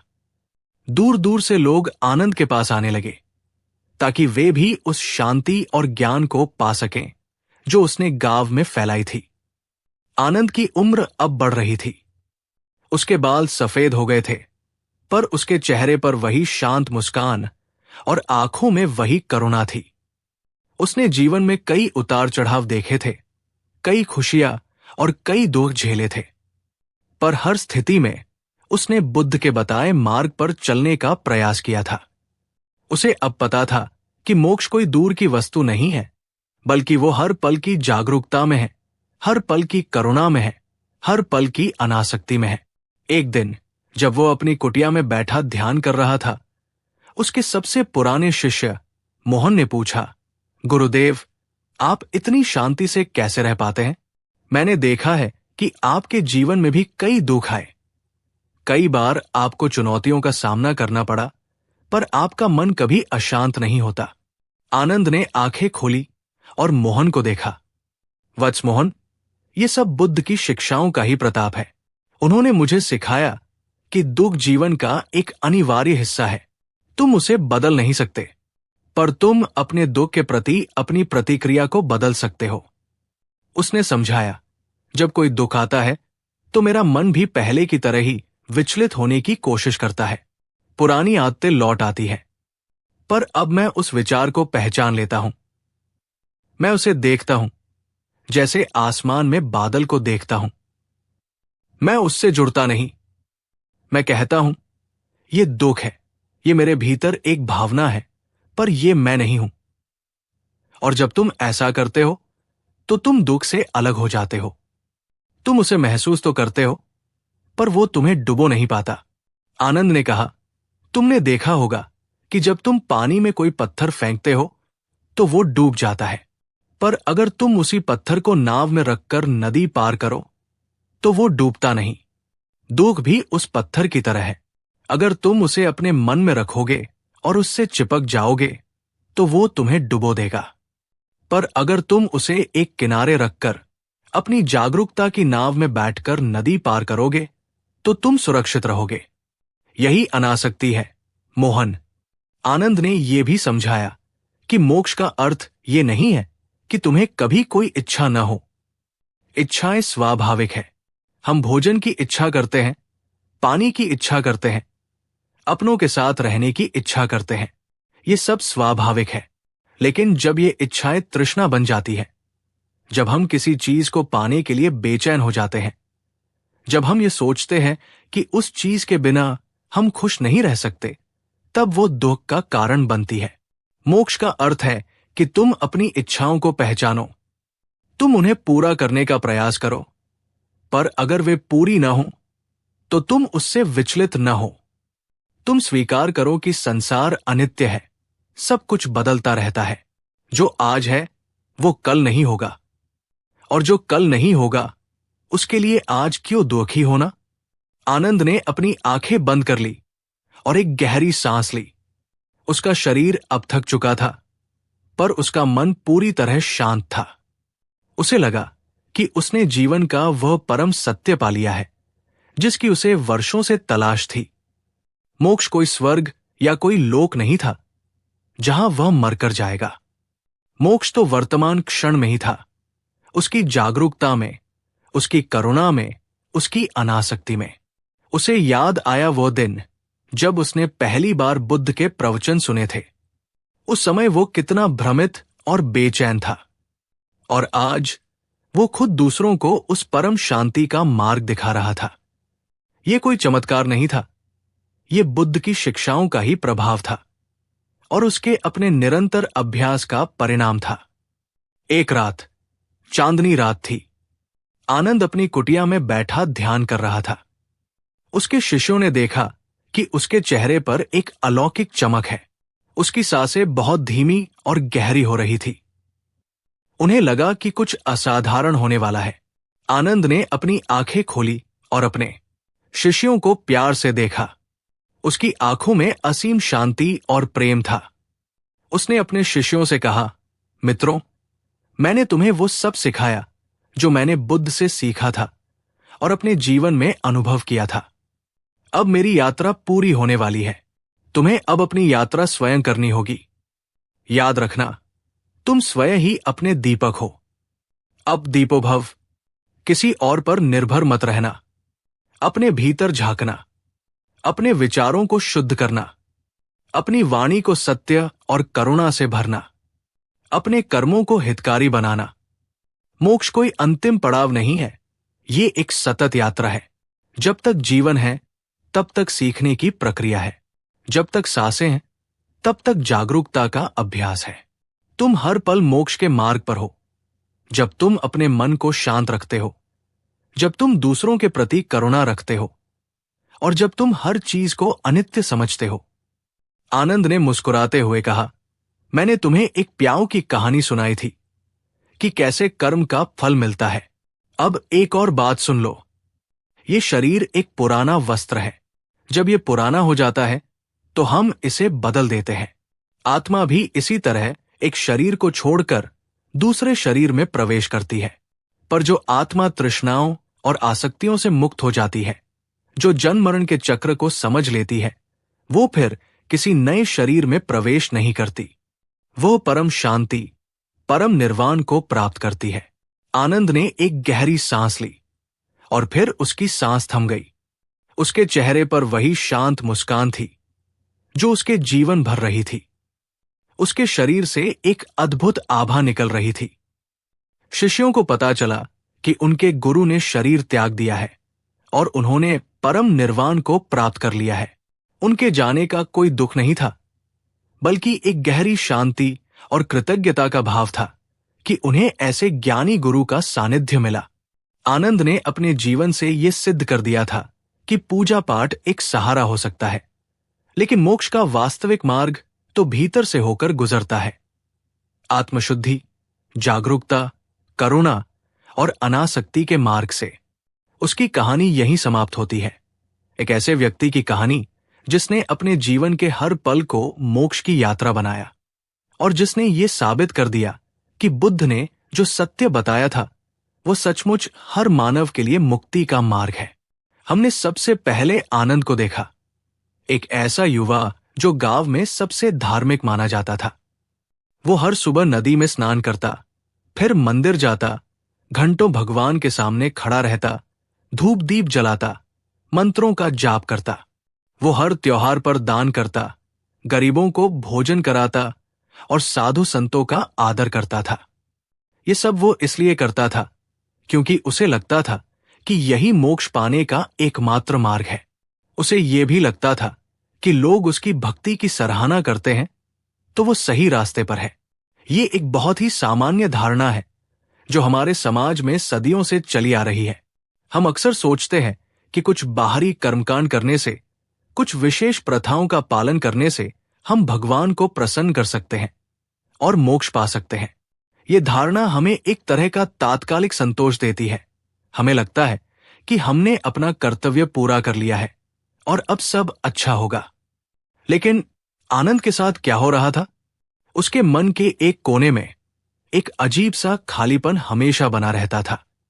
जब वो पूजा से उठता या किसी बड़े यज्ञ के बाद घर लौटता तो उसे कुछ देर के लिए तो शांति मिलती, पर फिर वही पुरानी चिंताएं, वही डर और वही बेचैनी लौट आती थी। ये एक महत्वपूर्ण उदाहरण है जो हमें ये सिखाता है कि बाहरी कर्मकांड, चाहे वे कितने भी भव्य या पवित्र क्यों न हो, यदि उनके पीछे आंतरिक समझ और शुद्धि न हो तो वे हमें स्थायी शांति नहीं दे सकते। ये ठीक वैसा ही है जैसे आप बहुत महंगा और सुंदर घर बना लें, लेकिन अगर घर के भीतर सफाई और व्यवस्था न हो तो वो घर आपको आराम नहीं दे पाएगा। सच्ची शांति या मोक्ष का अनुभव भीतर से आता है, बाहरी प्रदर्शनों से नहीं। ये पहली बड़ी सीख है कि मोक्ष कोई वस्तु नहीं है जिसे बाहर से खरीदा जा सके या किसी बाहरी शक्ति से प्राप्त किया जा सके। फिर आनंद की मुलाकात बुद्ध से होती है। बुद्ध बाजार में एक पेड़ के नीचे बैठे बड़ी सहजता से लोगों को समझा रहे थे कि दुख है, दुख का कारण है, दुख का निरोध संभव है और दुख निरोध का मार्ग भी है। ये 4 आर्य सत्य थे। आनंद ने पहली बार ऐसी बातें सुनी। उसे हमेशा यही सिखाया गया था कि मोक्ष देवी देवताओं की कृपा से मिलता है या बड़े बड़े अनुष्ठान करने से। लेकिन बुद्ध तो कुछ और ही कह रहे थे। बुद्ध ने बताया कि दुख का कारण हमारी तृष्णाएं, हमारी चाहतें और आसक्तियां हैं।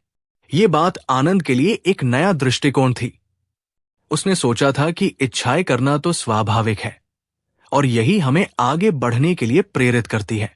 लेकिन बुद्ध ने समझाया कि हर इच्छा दुख का कारण नहीं होती, बल्कि वो इच्छा जो तृष्णा बन जाए, जो हमें किसी चीज से बांध दे, जो हमें ये सोचने पर मजबूर कर दे कि उस चीज के बिना हम खुश नहीं रह सकते, वही दुख का मूल कारण है।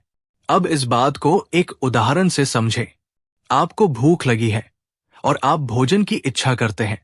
ये एक स्वाभाविक और आवश्यक इच्छा है। आप भोजन प्राप्त करते हैं और उसे खाते हैं। आपकी भूख मिट जाती है और आप संतुष्ट महसूस करते हैं। ये इच्छा दुख का कारण नहीं बनी। लेकिन अगर आप स्वादिष्ट भोजन खाने के बाद भी और अधिक खाने की इच्छा करते रहें, जबकि आपका पेट भर चुका है, और आप उस भोजन से इस तरह चिपक जाएं कि उसके बिना आप बेचैन महसूस करने लगे, तो ये तृष्णा बन जाती है। और जब वो भोजन उपलब्ध नहीं होगा या आप उसे अधिक मात्रा में खाकर बीमार पड़ जाएंगे, तो आपको दुख होगा। यही बुद्ध की शिक्षा थी। इच्छाओं को पहचानो, पर उनसे चिपकना मत। उनसे अनासक्त रहो। ये एक बहुत गहरी सीख है कि हमें अपनी इच्छाओं के स्वरूप को समझना चाहिए और उन्हें नियंत्रित करना सीखना चाहिए। मोक्ष इच्छाओं को पूरी तरह से खत्म करने में नहीं है, बल्कि उन इच्छाओं से मुक्ति पाने में है जो हमें दुख देती है। बुद्ध ने आनंद को आर्य अष्टांगिक मार्ग समझाया। ये कोई रहस्यमयी मार्ग नहीं था, बल्कि जीवन जीने का एक व्यावहारिक तरीका था। इसमें सम्यक दृष्टि, सम्यक संकल्प, सम्यक वाणी, सम्यक कर्मांत, सम्यक आजीविका, सम्यक व्यायाम, सम्यक स्मृति और सम्यक समाधि शामिल थे। आनंद ने बुद्ध से पूछा कि क्या उसे मंदिर जाना छोड़ देना चाहिए या पूजा पाठ नहीं करनी चाहिए। बुद्ध ने मुस्कुराते हुए कहा, आनंद, मैं तुम्हें कुछ भी छोड़ने या न छोड़ने के लिए नहीं कह रहा हूं। मैं तुम्हें सिर्फ सत्य बता रहा हूं। अगर तुम्हें पूजा पाठ से शांति मिलती है, अगर तुम्हारी आस्था उससे बढ़ती है, तो तुम वो कर सकते हो। लेकिन यह समझो कि मोक्ष का मार्ग भीतर से शुरू होता है। यह एक बहुत महत्वपूर्ण सीख है कि बुद्ध की शिक्षाएं किसी धर्म को बदलने या किसी प्रथा को त्यागने के लिए नहीं कहती, बल्कि एक व्यक्ति को अपने आंतरिक स्वरूप को समझने और अपने जीवन को अधिक जागरूक और करुणापूर्ण तरीके से जीने के लिए प्रेरित करती है। पूजा पाठ एक साधन हो सकता है, लेकिन वो साध्य नहीं है। असली यज्ञ अपने भीतर के विकारों को जलाना है और असली तपस्या अपने मन को साधना है। आनंद ने बुद्ध की सलाह मानी और अपने अभ्यास को भीतर की ओर मोड़ दिया। उसने मंदिर जाना नहीं छोड़ा, लेकिन अब उसके मंदिर जाने का तरीका बदल गया। पहले जहां वो सिर्फ मंत्रों को दोहराता था, अब वो उन मंत्रों के अर्थ पर ध्यान देता था। पहले जहां वो घंटों भगवान की मूर्ति के सामने खड़ा रहता था, अब वो वहां बैठकर अपने श्वास पर ध्यान केंद्रित करने लगा। उसने सम्यक स्मृति का अभ्यास करना शुरू किया। वो हर क्रिया को होशपूर्वक करने लगा। पानी पीने से लेकर भोजन करने तक, चलने से लेकर बोलने तक। ये उदाहरण हमें सिखाता है कि हम अपने दैनिक जीवन के हर कार्य को ध्यान का अवसर बना सकते हैं। हर पल को जागरूकता के साथ जीना ही सम्यक स्मृति का अभ्यास है। जब आप होशपूर्वक खाते हैं, तो आप भोजन के हर स्वाद को महसूस करते हैं, हर बनावट को पहचानते हैं। जब आप होशपूर्वक चलते हैं, तो आप अपने कदमों को, अपने शरीर की गतिविधियों को महसूस करते हैं। ये अभ्यास आपको वर्तमान क्षण में रखता है और आपके मन को भूतकाल की चिंताओं या भविष्य की आशंकाओं से बचाता है। ये एक निरंतर अभ्यास है जो धीरे धीरे हमारे मन को शांत और एकाग्र बनाता है। आनंद के जीवन में एक और महत्वपूर्ण मोड़ तब आया जब उसने दो झगड़ते हुए व्यापारियों के बीच मध्यस्थता की। पहले आनंद शायद इस तरह की लड़ाई झगड़े देखकर अक्सर उसमें शामिल हो जाता था या उन पर टिप्पणी जरूर करता था, लेकिन अब उसने बुद्ध के सम्यक वाणी और सम्यक संकल्प को याद किया। उसने अपने मन को शांत किया और दोनों व्यापारियों को प्रेम और करुणा से समझाया। उसने बताया कि क्रोध उन्हें और उनके व्यापार को कैसे नुकसान पहुंचाएगा। उसकी शांत और तार्किक बातों से दोनों व्यापारी प्रभावित हुए। उन्होंने अपनी गलती मानी और एक दूसरे से माफी मांगी। आनंद को इस घटना के बाद अपने भीतर एक अद्भुत शांति महसूस हुई। ये शांति उस शांति से कहीं गहरी थी जो उसे घंटों मंदिर में पूजा करके मिलती थी। ये उदाहरण हमें सिखाता है कि जब हम बुद्ध की शिक्षाओं को अपने जीवन में उतारते हैं, खासकर सम्यक वाणी और सम्यक कर्म को, तो हमें तत्काल आंतरिक शांति और संतुष्टि मिलती है। दूसरों के प्रति करुणा और समझ से पेश आना, क्रोध का जवाब क्रोध से न देना, बल्कि प्रेम और शांति से देना, यही असली धर्म है। यह दिखाता है कि मोक्ष कोई भविष्य की बात नहीं, बल्कि हर पल में जिया जा सकता है। हर उस पल में जब हम अपने कर्मों और वाणी को शुद्ध रखते हैं। फिर हमने मोहन, एक धनी लेकिन दुखी व्यापारी की कहानी देखी।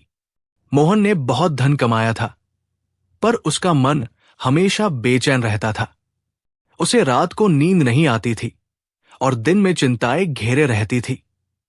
आनंद ने उसे बुद्ध के 4 आर्य सत्य समझाए और बताया कि कैसे उसकी धन कमाने की अंतहीन तृष्णा ही उसके दुख का कारण है। मोहन को सम्यक आजीविका और सम्यक संतोष के बारे में बताया गया। उसने अपनी कमाई का कुछ हिस्सा दूसरों की भलाई में लगाना शुरू किया और पाया कि दूसरों की मदद करने से उसे जो खुशी मिलती है, वो लाखों रुपए कमाने से भी नहीं मिलती थी। ये एक शक्तिशाली उदाहरण है कि भौतिक धन और संपत्ति अपने आप में दुख का कारण नहीं होती, बल्कि उनसे हमारी आसक्ति और उनसे जुड़ी हमारी अंतहीन तृष्णाएं दुख का कारण बनती है। सम्यक आजीविका का अर्थ केवल ईमानदारी से धन कमाना नहीं है, बल्कि उस धन का उपयोग समाज और स्वयं की भलाई के लिए करना भी है। जब हम अपनी कमाई का कुछ हिस्सा दूसरों के साथ साझा करते हैं, तो हमारे मन में उदारता और करुणा का भाव जागता है, जो हमें आंतरिक खुशी और शांति देता है। ये धन के प्रति एक अनासक्त रवैया है, जहां धन एक साधन है, साध्य नहीं। गांव पर पड़े सूखे और कुआं खोदने की घटना एक और गहरी सीख देती है। जब गांव वाले सिर्फ प्रार्थनाओं पर निर्भर थे और निराशा में डूब रहे थे, तब आनंद ने उन्हें कर्म करने के लिए प्रेरित किया। उसने कहा, बारिश हो या न हो, ये हमारे हाथ में नहीं है, पर प्रयास करना, कर्म करना हमारे हाथ में है। बुद्ध ने सिखाया है कि हमें अपने कर्मों पर ध्यान देना चाहिए, फल पर नहीं। ये उदाहरण हमें सिखाता है कि निष्क्रिय आशा या केवल बाहरी प्रार्थनाओं पर निर्भर रहना पर्याप्त नहीं है। सच्चा धर्म हमें समस्याओं का सामना करने और उन्हें हल करने के लिए सक्रिय प्रयास करने के लिए प्रेरित करता है। ये सम्यक व्यायाम और सम्यक कर्मांत का एक उत्कृष्ट उदाहरण है। हम अपनी ओर से पूरी निष्ठा और ईमानदारी से कर्म करें और फिर फल को स्वीकार करें। यही अनासक्ति है। कुआं खोदने के उनके सामूहिक प्रयास से न केवल पानी मिला, बल्कि लोगों में एकजुटता और आत्मविश्वास भी आया। उन्हें ये एहसास हुआ कि अपनी समस्याओं का समाधान वे खुद अपने प्रयासों से कर सकते हैं। ये सीख हमें ये भी बताती है कि मोक्ष की यात्रा केवल व्यक्तिगत नहीं होती, बल्कि इसमें दूसरों के प्रति हमारी जिम्मेदारी और समाज के प्रति हमारा योगदान भी शामिल होता है। राजा की सेना के हमले की घटना ने अहिंसा और करुणा की शक्ति को दिखाया। जब गांव वाले डरकर भागने या लड़ने की सोच रहे थे, तब आनंद ने उन्हें शांति और सम्मान से सेना का सामना करने के लिए प्रेरित किया। उन्होंने सेना को भोजन और पानी दिया और बुद्ध की अहिंसा और करुणा की शिक्षाओं के बारे में बताया। इसका परिणाम यह हुआ कि सेनापति, जो क्रूर युद्धों का आदी था, आनंद की बातों से प्रभावित हुआ और उसने गांव को बिना नुकसान पहुंचाए वापस लौटने का आदेश दिया। ये एक असाधारण उदाहरण है कि प्रेम और करुणा की शक्ति कितनी अधिक होती है।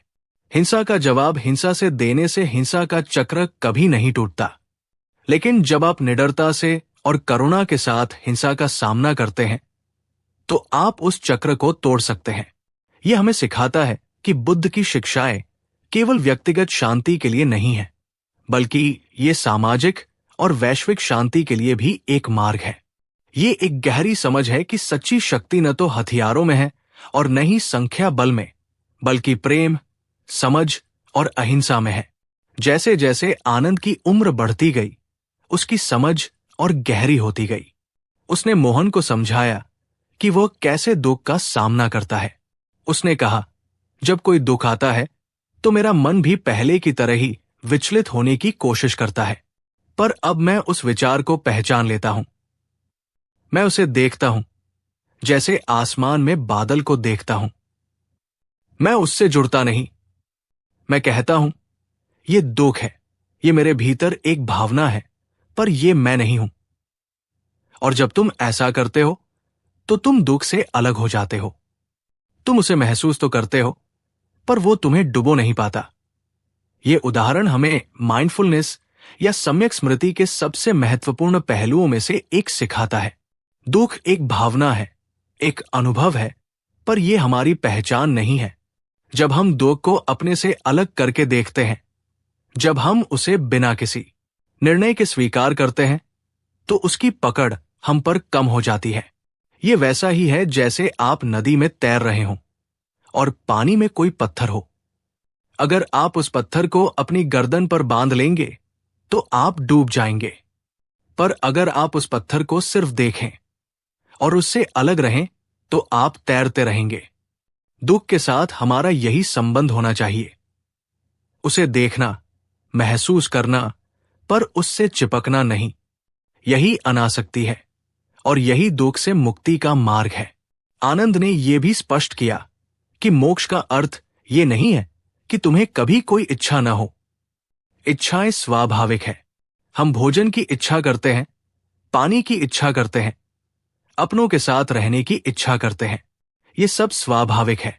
लेकिन जब ये इच्छाएं तृष्णा बन जाती है, जब हम किसी चीज को पाने के लिए बेचैन हो जाते हैं, जब हम ये सोचते हैं कि उस चीज के बिना हम खुश नहीं रह सकते, तब वो दुख का कारण बनती है।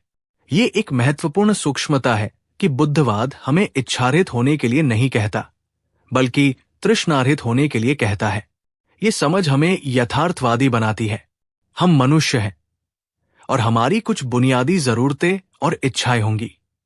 समस्या तब आती है जब हमारी इच्छाएं असीमित हो जाती है, जब हम हर चीज को अपनी बनाना चाहते हैं और जब हम ये भूल जाते हैं कि हर चीज परिवर्तनशील है। मोक्ष पाने के लिए हमें अपनी इच्छाओं को समझना होगा और उनसे एक स्वस्थ दूरी बनाकर रखनी होगी। ये ठीक वैसा ही है जैसे आप एक पेड़ से फल तोड़ते हैं, पर आप पूरे पेड़ को उखाड़कर अपने घर नहीं ले जाते। फल का आनंद लो, पर पेड़ को वही रहने दो। गांव की एक बूढ़ी बीमार औरत की कहानी भी बहुत प्रेरणादायक थी। वो अपने शारीरिक कष्टों से बहुत दुखी थी।